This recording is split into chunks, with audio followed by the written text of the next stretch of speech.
Olá, aqui é Israel. Vou falar um pouquinho sobre redes de computadores e internet. Vou dar um panorama do capítulo 1. Aqui são os seguintes tópicos: o que é a internet, a periferia da internet, o núcleo da rede, atraso, perda e vazão em redes de computação de pacotes, camadas de protocolos e seu modelo de serviço. Bom, vamos lá.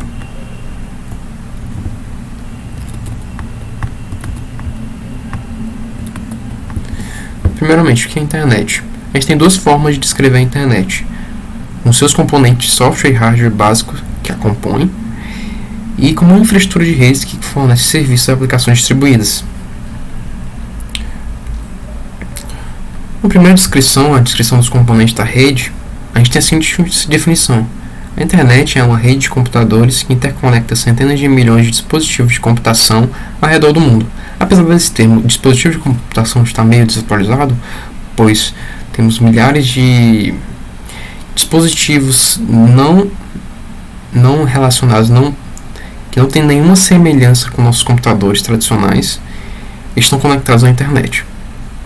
Então, esses componentes eu vou listar aqui. A gente tem os hospedeiros dos sistemas finais, enlaces, links de comunicação, computadores ou suítes de pacotes, que tem sua medida de eficiência dada por bits por segundo, os próprios pacotes, os provedores de serviço de internet, as ISPs, que executam um protocolo IP, e os protocolos, que os principais protocolos que regem a internet são por TCP e IP. Bom, a descrição mais voltada para os serviços, a gente tem o seguinte: que a gente pode descrever a internet como uma infraestrutura que provê serviços e aplicações. A gente tem as nossas aplicações distribuídas, ou seja, são aplicações que estão em diversos dispositivos. Esses dispositivos eles trocam dados entre si.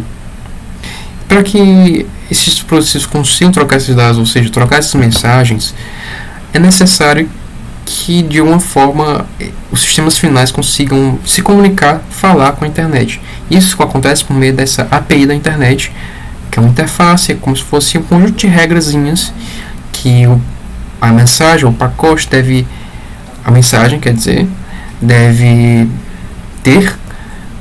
corresponder para que a mensagem seja enviada. Bom, a gente falou de protocolos. Agora vou ser mais específico. O que é um protocolo? O protocolo define o formato e a ordem das mensagens trocadas entre duas ou mais entidades comunicantes, bem como as ações realizadas na transmissão e ou no recebimento de uma mensagem ou outro evento. Então a gente tem uma analogia, a gente pode dizer aqui, a analogia humana. Bom, a comunicação ela só acontece entre duas pessoas se tiver um conjunto de regras pré-estabelecidas para que a comunicação seja harmoniosa. Então, por exemplo, se uma pessoa fala, a outra deve ficar calada. Com a rede é a mesma coisa. A gente tem um protocolo que os sistemas finais devem seguir para que a comunicação seja adequada. Não só em sistemas finais, mas os protocolos estão sendo executados por toda a parte da internet. Ok, então agora vamos para o segundo tópico: a periferia da internet. Então a gente vai detalhar um pouco, listar um pouco os componentes das redes. Os sistemas finais, os hospedeiros, que podem ser subdivididos em clientes e servidores. Que clientes normalmente são aqueles que recebem as informações dos servidores, quer dizer, melhor definindo, os clientes são aqueles dispositivos pessoais, ou LANs, por exemplo, e os servidores são as máquinas gigantescas, os data centers que fornecem dados, milhões de dados por segundo, por dia, né, na sua atividade. A gente tem as redes de acesso, tá, na periferia da internet, que é a rede física que conecta o sistema final ao primeiro roteador de borda. Essa rede de acesso pode ser proveniente de vários tipos, né? A linha digital de assinante, que é a DSL, que é a mesma da telefonia, o acesso à internet a cabo, que é o mesmo a cabo de TV, a híbrida fibra coaxial, Fiber to the Home, Ethernet, Wi-Fi, 3G e LTE. Além disso, a gente tem os meios físicos, que são meios que essas redes de acesso vão utilizar para se comunicar. Esses podem ser meios guiados e meios não guiados. A gente tem a lista aqui: par de fios trançados, de cobre trançado, cabo coaxial, fibras ópticas, canais de rádio terrestre, canais de rádio por satélite. Ok, agora vamos para o terceiro tópico, que é o núcleo da rede. A rede de computadores de pacotes e enlaces que interconectam os sistemas finais da internet. Então a gente está bem no centro da rede. A gente pode dividir como duas partes de como esses componentes se comunicam. A gente tem a comutação de pacotes e a comutação de circuitos. Comutação de pacotes, com mais detalhe, a gente tem dois tipos de computadores, os roteadores e computadores de camada de enlace. Nessa comunicação, a gente tem a medida de tempo, né, que é o tamanho do pacote sobre a taxa de transmissão em bits por segundo, que é uma medição de tempo que a gente pode ter de qualidade da transmissão. A transmissão normalmente utilizada é Store and Forward, que é armazenar e propagar, que é basicamente que o computador ele vai armazenar primeiro o pacote inteiro para só depois ele propagar para o próximo enlace. Nesse caso a gente tem alguns reveses, que são casos atrasos que esses computadores podem ter. Tem um atraso de enfileiramento. Nesse caso um pacote pode chegar e ficar esperando ele poder entrar na fila, no buffer, para depois ser lançado para o próximo enlace. E quando isso acontece na prática, normalmente, quando ele precisa esperar, normalmente acontece a perda de pacotes. E uma pergunta natural é como é que esses computadores sabem para onde direcionar o pacote. Por meio do endereço IP, isso fica mais evidente. Ele consegue por meio dessas tabelas forward. Essas tabelas forward são construídas por meio de protocolos de roteamento. Então a gente tem um exemplo aqui do funcionamento do computador de pacotes. Na computação de circuitos é um pouco diferente, como se a gente estivesse reservando os recursos, o que acontece muito na rede de telefonia tradicional. A gente reserva uma determinada fatia de tempo em que a comunicação vai acontecer entre os dois pares. Primeiramente, o processo é o seguinte: é definido como uma conexão ou circuito entre os dois sistemas finais. Depois é reservada uma taxa de transmissão constante. E a divisão, a multiplexação pode ser de dois tipos: a divisão por frequência e a divisão por tempo. O grande problema aqui, o que faz com que o computador de pacotes seja mais preferível, é os períodos de silêncio, ou seja, a maior utilização de recursos. Em períodos que está sendo reservado aquele tempo para que a comunicação aconteça, mas a comunicação não está acontecendo em toda a potência que foi reservada, ou às vezes não está acontecendo. A gente tem um exemplo aqui que é esse computador. O primeiro computador reserva o segundo enlace, o segundo computador reserva o primeiro enlace, e assim vai. Então a gente tem agora o conceito de rede de redes. Os sistemas finais eles utilizam ISPs, como já eu falei, para conectar-se à internet.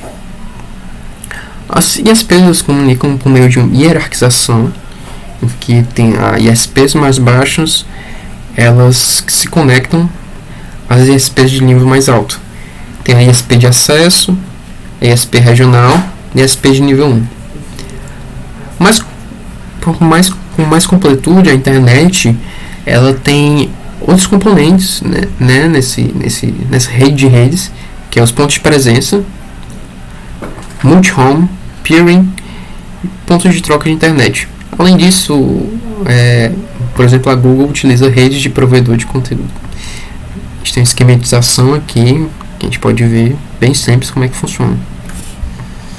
Tá, vamos para o próximo tópico, que é atraso, perda e vazão em rede de computação de pacotes. Como eu já falei, a gente pode ter atraso na comunicação entre dois sistemas, quer dizer, entre dois computadores ou os sistemas, né? Uma visão geral é a seguinte: a gente tem os tipos de atraso, que é o atraso de transmissão, de fila, de processamento e atraso de propagação. Somando todos esses atrasos, a gente tem o que nós chamamos de atraso nodal total. Então aqui a gente tem dois sistemas finais, dois hosts, enviando pacotes, e os pacotes aqui dentro sendo processados e enviados para o próximo computador. Quando esses pacotes chegarem aqui nesse computador, eles vão ter que esperar, ou seja, vai ter um tempo de espera, que é o delay de processamento, o delay de fila, quer dizer, o delay de enfileiramento. Então, mais especificamente, aqui tem o atraso de fila e a perda de pacote. Nós podemos ter essa equação matemática para ter uma aproximação teórica de qual vai ser o atraso de fila. Outra medida é a probabilidade de perda de pacote. A gente tem como classificar também os atrasos como atraso de fim a fim, ou seja, é o atraso total entre o primeiro sistema final, o sistema final que envia a mensagem, e o sistema final que recebe a mensagem, que basicamente é a soma dos atrasos de cada roteador, de cada computador. Também tem o conceito de vazão na rede de computadores. Assim como acontece em canos de esgoto, a gente tem esse mesmo conceito. A vazão instantânea é a taxa em bits por segundo que o host de destino recebe o arquivo. Ele está recebendo o arquivo. Então a gente mede a vazão média, que é o tamanho do arquivo sobre o tempo de envio. A gente, quando manda uma mensagem, os enlaces podem ser distintos, podem ser meios físicos distintos. Então a gente tem um gargalo aí. Por exemplo, se o enlace for um enlace de Wi-Fi, for o A, e o próximo enlace for fibra óptica, claro que a fibra óptica vai ser muito mais rápido. Então a gente tem esse mínimo entre os enlaces, né, desse nosso exemplo, que vai ser basicamente um threshold para o envio da mensagem. E redes de acesso normalmente são um gargalo, né? No próximo tópico, a gente vai falar um pouco da camadas de protocolos e seus modelos de serviço. E a gente tem a arquitetura de camadas, né, que é tão conhecida. Primeiramente, a gente tem o questionamento, né? Será que a gente pode entender realmente cada processo da internet? Não é muito complicado, é um sistema muito complexo? A resposta é sim. Um sistema complexo ele pode ser decomposto por uma série de processos. E a vantagem disso é a modularidade. Protocolos eles são organizados em camadas. A gente tem essa pilha de protocolos. A pilha de protocolos da internet e a pilha de protocolos do modelo OSI. Tem aplicação, transporte, rede, enlace, meio físico. No modelo OSI a gente tem aplicação, apresentação, sessão, transporte, rede, enlace e físico também. Além disso, a vantagem disso é o encapsulamento. Ao enviar a mensagem, cada parte da pilha de protocolos vai atrelar um cabeçalho à mensagem. Então é isso. Obrigado.